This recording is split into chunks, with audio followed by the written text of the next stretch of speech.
Información precisa, completa, veraz, objetiva e independiente. Directo a tu pantalla. Radio Caracas Radio presenta Voz de América.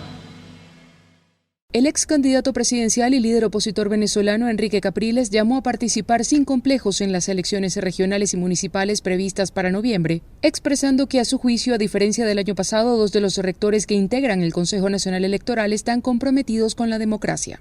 Nosotros no podemos renunciar al uso de ese derecho. Yo voy a votar el 21 de noviembre, es una decisión que la tengo más que clara, habiéndose abierto ya el tiempo para postular. Nosotros tenemos que hacer las postulaciones, nosotros tenemos que presentar a los líderes locales y regionales construyendo esos liderazgos. Sobre las negociaciones entre el gobierno del presidente Nicolás Maduro y la oposición que se prevé inicien el viernes en México, Capriles dijo que se trata de un proceso que complementa al electoral y confirmó que la delegación opositora estará integrada por miembros de diversos partidos políticos, entre ellos Stalin González y Tomás Guanipa. Creo que es muy importante que en México se discutan temas económicos y sociales que permitan aliviar la crisis que vive la inmensa mayoría del pueblo venezolano. Horas antes, la Mesa de la Unidad Democrática emitió un comunicado en el que urgió determinar la participación o no en las elecciones regionales, presentando candidaturas unitarias. Además, propuso que la selección sea mediante elecciones primarias, consensos o encuestas que determinen al candidato en mejores condiciones para enfrentar a los aspirantes del gobierno. Carolina Alcalde, Voz de América, Caracas.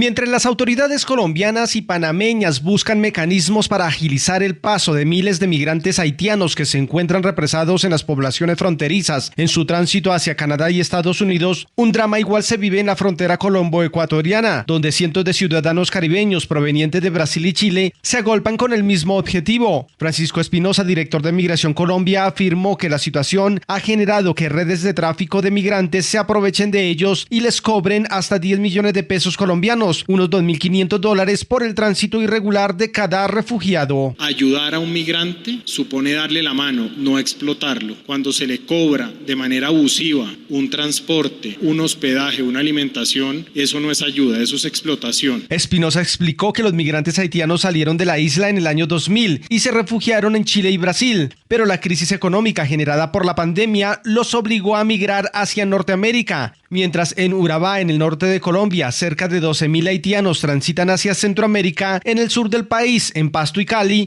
al menos 1.500 migrantes intentan llegar a la frontera con Panamá. El gobernador de Nariño, John Rojas, pidió al gobierno nacional otorgarles una visa temporal para evitar que sean explotados. Para que los haitianos puedan ingresar a nuestro país de manera legal y no estar en situaciones de peligro frente a violación de derechos humanos. Los migrantes haitianos están ingresando a Colombia a través de pasos ilegales en el sur del país, por lo que las autoridades colombianas reforzaron los operativos contra las redes de tráfico ilegal y las empresas de transporte que facilitan el tránsito de los migrantes a cambio de millonarios cobros. Manuel Arias Naranjo, Voz de América, Colombia. La esperanza de que el proceso electoral en Nicaragua abriera las puertas a una salida para la crisis sociopolítica se desvaneció paulatinamente, dando paso a la incertidumbre sobre el futuro social y político del país, luego de que se efectúen las elecciones del 7 de noviembre, en donde el presidente Daniel Ortega participará contra contendientes prácticamente anónimos, luego de inhabilitar a los líderes más representativos de la oposición. El sociólogo Cirilo Otero conversó con La Voz de América sobre el tema y sostiene que la concentración de poder mantiene entrampado al país en la crisis social. El problema más grave es que la economía se ha deteriorado casi totalmente. Estamos produciendo menos y lo que nos está sosteniendo son dos cosas: remesas familiares y los precios internacionales de los... A nivel internacional, el panorama tampoco es alentador. El gobierno de Nicaragua se encamina a un aislamiento internacional acelerado que el analista político y sociólogo Oscar René Vargas resume como el poder o la muerte. ¿Por qué? Porque ellos ya decidieron que el costo político que han pagado a nivel internacional no importa seguir pagando más. lo más importante para ellos es conservar el poder. Para los analistas existe una mayor coordinación en la comunidad internacional para presionar a Daniel Ortega, y muestra de ese proceso es el retiro de embajadores de varios países cuyos gobiernos han expresado su preocupación por el contexto hostil en que viven los nicaragüenses. Daliana Ocaña, Voz de América, Nicaragua. El repunte diario de casos positivos y la confirmación de la variante Delta en Guatemala ha desencadenado el cierre temporal de la emergencia del Hospital General y la solicitud de médicos del Hospital Roosevelt al gobierno para que ejecute medidas que restrinjan las actividades sociales. Y el doctor Zagreb Sea remarca: el llamado es para que el gobierno realice algún tipo de restricción que nos pueda ayudar a maniobrar toda la cantidad de pacientes que tenemos. Vamos a llegar a un punto en el que ya no vamos a poder seguir. Si no ponen medidas, endurecen las medidas, va a llegar el momento en el que nosotros no vamos a poder seguir atendiendo pacientes. Un panorama complicado ante el retraso en el cumplimiento del contrato con el fondo ruso para adquirir la vacuna Sputnik V, y ante ello Larisa Planchinda, encargada de negocios de la Embajada de Rusia, aseguró que cumplirán con el acuerdo firmado. Sí, vamos a cumplir todas nuestras obligaciones que ya tenemos al frente del gobierno de Guatemala. Sí había algunas demoras, eso que causadas por gran cantidad de enfermedades en varios países. El fondo trabaja con muchos países porque la vacuna es de muy buena calidad. Al respecto, el analista y ex viceministro de Salud, Adrián Chávez, considera que los avances en la vacunación son limitados y califica la situación como preocupante. El ingreso de Delta en nuestro país, que desafortunadamente no haya sido registrado de manera oportuna, está vinculado a este aumento descomunal de los casos de COVID-19 a nivel general. Ha habido desafortunadamente una vigilancia epidemiológica muy pobre. A la fecha, más de 2.300.000 guatemaltecos han sido vacunados, pero únicamente 375.000 han recibido las 2 dosis que les ofrece una mayor protección ante la variante Delta. Eugenia Sagastume, Voz de América, Guatemala. Las llamas continúan abrasando el oeste estadounidense, donde el clima seco y cálido mantiene los incendios activos y dificulta las tareas de los bomberos, que trabajan en turnos de hasta 24 horas para tratar de contener los fuegos. En California, el incendio forestal Dixie lleva 30 días activo y hasta ahora tan solo se ha logrado controlar en un 30%, y desde el Departamento de Silvicultura y Protección contra Incendios del Estado estiman que ha devorado más de 500.000 acres, convirtiéndose en el incendio activo más grande del país y el peor en la historia de California desde que se tienen registros. Su virulencia ha obligado a evacuar miles de familias y ha calcinado la histórica ciudad de Greenville, una tragedia cuyos daños son innumerables.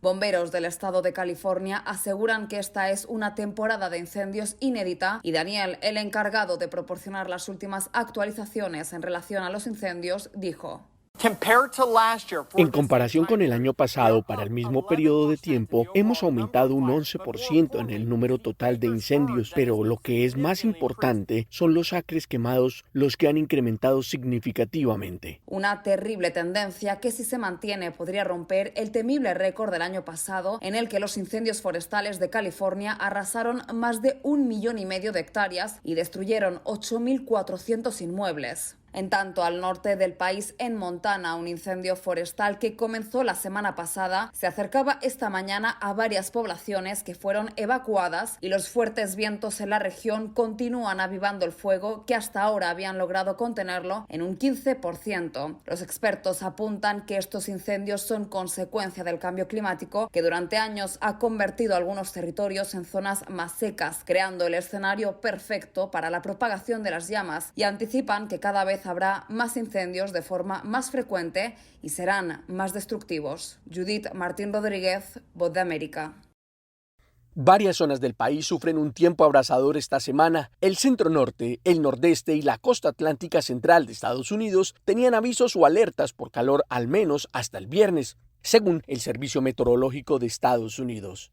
Las ciudades de Washington, D.C., Nueva York, Nueva Jersey y otras de la costa este esperan para hoy el día más caluroso del que se tenga registro, aproximándose a los 39 y 40 grados centígrados, y las autoridades están alertando además sobre fuertes tormentas que azotarán la zona, como sucedió el miércoles, cuando incluso se reportaron tornados en esta zona del país. En Portland, las temperaturas se acercaron a los 38 grados centígrados el miércoles y el mercurio podría superar la barrera de los 39 o 40 centígrados el jueves y el viernes. Las autoridades intentan atender a las personas vulnerables, conscientes de que otra ola de calor registrada este verano mató a cientos de personas en el noreste de la costa del Pacífico. La gente empieza a llegar a los centros de refresco en varias ciudades del país que anunciaron que estarían abiertos las 24 horas a partir de hoy.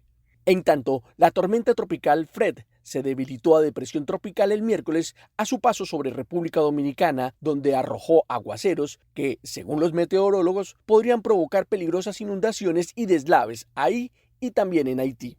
Funcionarios del gobierno reportaron que alrededor de 300,000 clientes se quedaron sin servicio eléctrico en República Dominicana y más de 500,000 resultaron afectados por la crecida de ríos que obligó al cierre de una parte del sistema de acueductos. Los avisos de tormenta tropical para Islas Vírgenes de Estados Unidos y Puerto Rico se desactivaron tras los aguaceros que dejaron alrededor de 13,000 clientes sin servicio de electricidad en Puerto Rico. En tanto, Fred sigue avanzando y su vórtice se acerca al sur-suroeste de la isla Gran Inagua, Bahamas, y avanza en dirección oeste-noreste a 26 kilómetros por hora, según el Centro Nacional de Huracanes de Estados Unidos. Los meteorólogos anticipan que Fred no ganará mucha fuerza hoy en su avance sobre el sureste de Bahamas. Después pasará junto o al norte de la costa central y oriental de Cuba, más tarde en el día y el viernes, y se ubicará cerca de los cayos de Florida y del sur de la península el sábado. Se espera que se fortalezca lentamente el viernes y durante el fin de semana. Se insistió a la población de Florida a estar atenta a las actualizaciones. Héctor Contreras, Voz de América, Washington. La variante Delta del COVID-19 mantiene en jaque al sistema de salud estadounidense mientras hospitales en todo el país operan al límite de su capacidad y las salas de cuidados intensivos experimentan una saturación que no experimentaban desde hacía 6 meses. La curva de nuevos contagiados y fallecidos por COVID-19 continúa aumentando de forma exponencial y pese a que el ritmo de vacunaciones se ha visto incrementado, las autoridades sanitarias insisten en la necesidad de tomar medidas adicionales para mitigar los daños de esta cuarta ola, tales como el uso de las mascarillas y guardar el distanciamiento social. En este contexto pandémico preocupa especialmente la situación de los estados sureños de Texas, Mississippi y la Florida, en los que las tasas de vacunación permanecen bajas y donde se alcanzan récords en número de nuevos infectados. Por consiguiente, los hospitales se enfrentan a una falta de camas y en algunas ocasiones carecen del personal médico necesario para hacer frente a la gran demanda de pacientes con COVID-19. Dada la gravedad y urgencia, la administración Biden permanece en contacto constante con todos los gobernadores para proporcionar la ayuda necesaria, informó la secretaria de prensa de la Casa Blanca, Jen Psaki. Hemos ofrecido asistencia federal y refuerzos. Cada estado necesita algo diferente y los estados que tienen tasas más altas de COVID obviamente necesitan aún más asistencia. Y estamos preparados para brindar cualquier tipo de apoyo que ayude a parar el aumento del virus. Estados Unidos, que en su día pudo convertirse en el gran vencedor de la pandemia, ahora lucha con millones de ciudadanos que se niegan a inmunizarse, escépticos y que pese a disponer de un antídoto seguro y eficaz, deciden no utilizarlo. Esta semana en Iowa se desecharon más de 80,000 dosis de la vacuna contra el COVID-19 ante la baja demanda y autoridades del estado lamentaron esta tragedia, mientras otros países en el mundo continúan desesperados por acceder a las vacunas. Sin embargo, y a pesar de episodios como este, parece que las acciones emprendidas por el gobierno del presidente Biden empiezan a ver sus frutos y el ritmo de vacunación avanza paulatinamente y ya son 166 millones de estadounidenses completamente vacunados, lo que equivale a casi un 60% de la población mayor de 12 años, edad a partir de la cual los estadounidenses pueden recibir la vacuna. Judith Martín Rodríguez, Voz de América. El gobierno del presidente Joe Biden dio los primeros pasos para cumplir con su anuncio de explorar todas las vías posibles para permitir que los cubanos tengan acceso a Internet en la isla, y los departamentos del Tesoro y Comercio de Estados Unidos emitieron el miércoles una hoja informativa que detalla los pasos para la concesión de licencias para los servicios de Internet y telecomunicaciones relacionados a Cuba. Andra Gaki, directora de la Oficina de Control de Activos Extranjeros, OFAC por sus siglas en inglés, dijo textualmente: el Departamento del Tesoro seguirá apoyando los derechos humanos del pueblo cubano, incluida la libertad de expresión y las restricciones al acceso a Internet, dijo. Juan González, asistente especial para el hemisferio occidental del presidente Biden en el Consejo de Seguridad Nacional, conversó con La Voz de América sobre los pasos de la Casa Blanca en este ambicioso proyecto. Estamos en conversaciones con 2 compañías, pero también explorando con el Departamento de Tesoro, el Departamento de Comercio, el Departamento de Estado, qué licencias, autorizaciones y reglas podemos dar para crear el ambiente para que el sector privado pueda innovar en este sector. Es muy difícil, pero aunque tenga la probabilidad del 5% de tener éxito, lo vamos a explorar porque lo vemos como una responsabilidad nuestra. Entre las disposiciones que apoyan la libertad de Internet en Cuba, la OFAC alienta a quienes lo deseen a que se acojan a las exenciones y autorizaciones para proveer software y servicios para los internautas cubanos en el campo de las telecomunicaciones y el establecimiento en Cuba de proveedores de Internet y otros. De esta manera, el Tesoro autoriza aquellas actividades comerciales que cubren el suministro de determinados servicios de Internet de pago, servicios de comunicaciones como correos electrónicos u otras plataformas de mensajería, redes sociales, alojamiento web y registro de nombres de dominio, entre otros servicios. Otra de las actividades comerciales se extienden hasta la concesión de licencias para el diseño de software, consultoría empresarial y gestión y soporte de tecnologías de la información. Yoconda Tapia, Voz de América, Washington. El presidente Joe Biden está decidido a mostrar su compromiso con los valores democráticos y para ello está volcando sus mayores esfuerzos destinados a afianzar la fe en la democracia y convocar una cumbre con otros líderes mundiales a finales de este año. La Casa Blanca hizo el anuncio y el Departamento de Estado, a través de su portavoz Ned Price, brindó algunos detalles, destacando que el mandatario estadounidense organizará 2 cumbres. La primera, que será un evento virtual el 9 y 10 de diciembre de este año, y la segunda, que se pretende sea en persona, que se realizaría aproximadamente un año después, y agregó: esas cumbres reunirán a las democracias establecidas y emergentes, la sociedad civil y el sector privado para solicitar compromisos innovadores y audaces para defenderse del autoritarismo, abordar y combatir la corrupción y promover el respeto de los derechos humanos tanto en el país como en el extranjero. Por su parte, la Casa Blanca argumentó textualmente en su comunicado: el desafío de nuestro tiempo es demostrar que las democracias pueden cumplir mejorando la vida de su propia gente y abordando los mayores problemas que enfrenta el mundo en general. Los asistentes a las 2 cumbres discutirán los desafíos que enfrenta la democracia para fortalecer colectivamente las bases de la renovación democrática, enfocándose en defender nuevamente el autoritarismo, combatir la corrupción y promover el respeto de los derechos humanos, agregó el documento. La Casa Blanca destacó que la Cumbre para la Democracia refleja la profunda convicción del presidente Biden de que para hacer frente a los desafíos más urgentes del mundo, las democracias deben unirse, aprender juntas y mantenerse unidas. Héctor Contreras, Voz de América, Washington.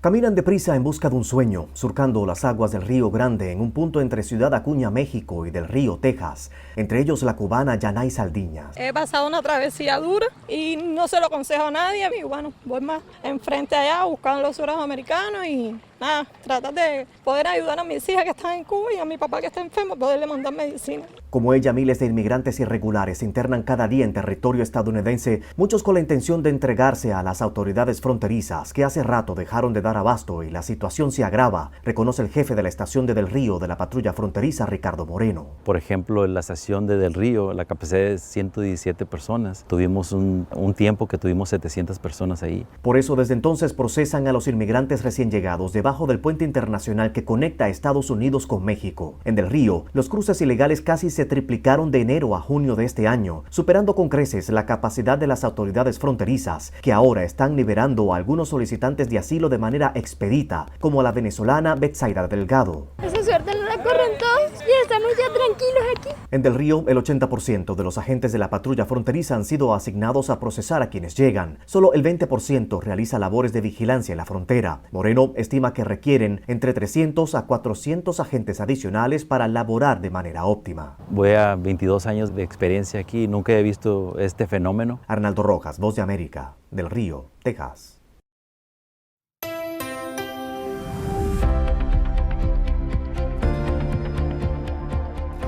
Cordiales saludos a nuestra audiencia desde Washington. Soy Yoconda Tapia y hoy en Conversando con la Voz de América abordamos el tema de la compleja situación política en Bolivia, que nuevamente está inmersa en un escenario de confrontación en el marco de la discusión por el denominado fraude electoral. Para analizar el tema, nuestra corresponsal en Bolivia, Fabiola Chambi, entrevista al investigador social Roberto Lacerna, director del Centro de Estudios de la Realidad Económica y Social. Es difícil entender lo que está sucediendo realmente porque si uno acude al periodo electoral previo a la asunción de Luis Arce Catacora al gobierno, se da cuenta de que la gente estaba buscando medios para salir de la crisis política, medios que le den certidumbre económica y que le ayuden a tener protección frente a la crisis sanitaria. Y en eso acudieron a Luis Arce porque veían que era, habiendo su ministro de Economía, es alguien que podía entender el tema, entender el problema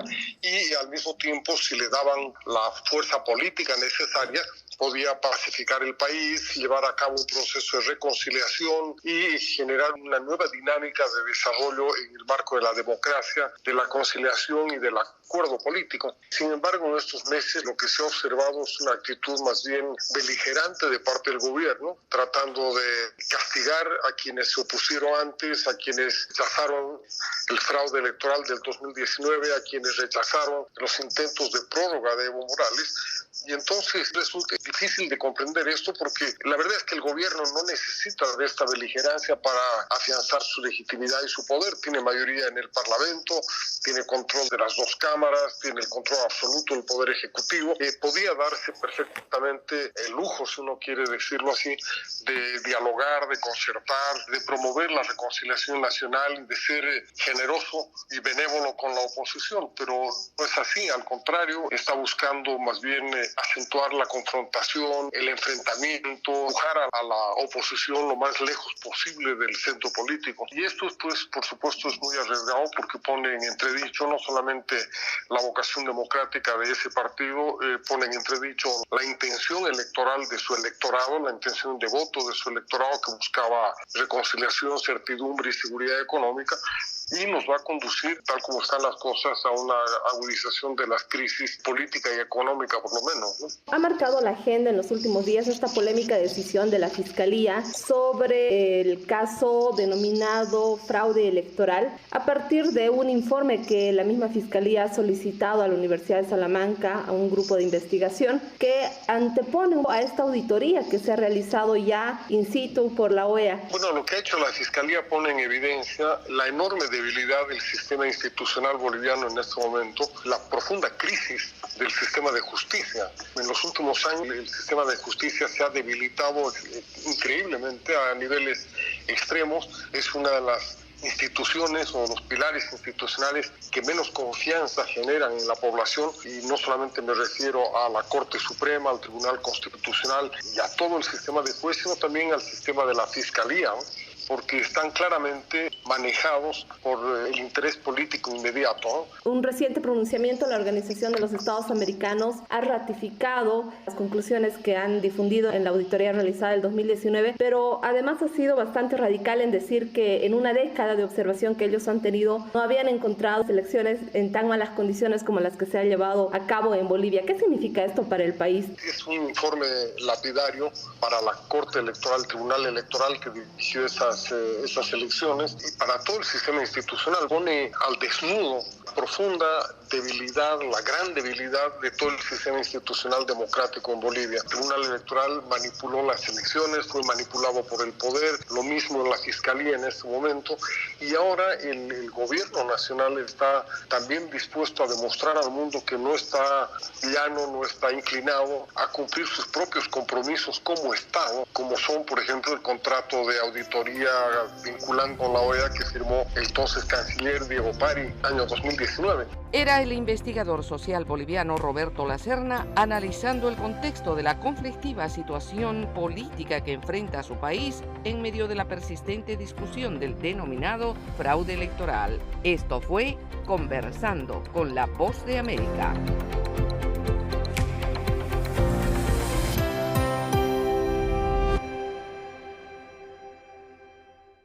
Información precisa, completa, veraz, objetiva e independiente. Directo a tu pantalla.